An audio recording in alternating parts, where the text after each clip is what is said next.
when you think of a breatharian, the original thought for me is no food intake. But the way we describe a level 3 breatharian is you'll eat very little. But I know that there are millions of people, maybe billions around the world, who eat very little, and we don't call them breatharians. Can you kind of expound on that? Absolutely. So you understand that consciousness makes everything. If you think that something is missing to you, this will create a lot of problems, a lot of suffering, a lot of stress. If you think that nothing is missing to you, it's going to change. So we call them placebo and nocebo effect. It means if it has been truly tested, and this is how politicians, society, and publicity works. It's going to create something in your mind. It's going to create something that is conceptual.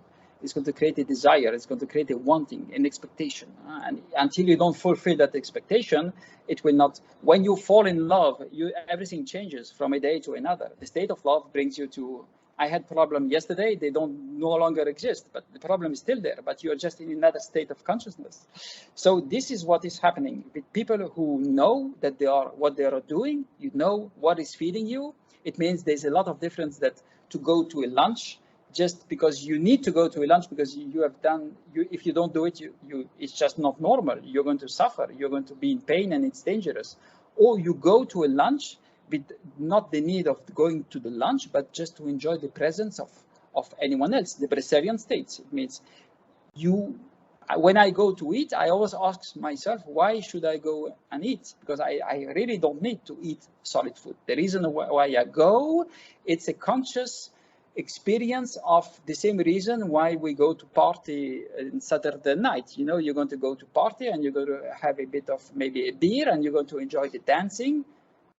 As a human being, you don't need that. Your body doesn't need, but you're going to do it just for the sake to live a life with brothers and sisters. So there's a difference when you are hungry and you think you need to eat and there's no food. You're going to get on starvation, and and this is why people die of starvation, because they want to eat and they don't have the food. And this is dramatic.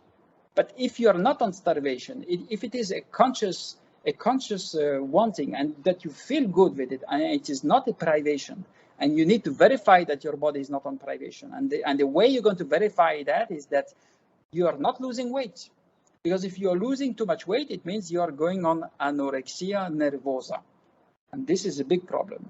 But if you are not losing weight, you are on anorexia mirabilis.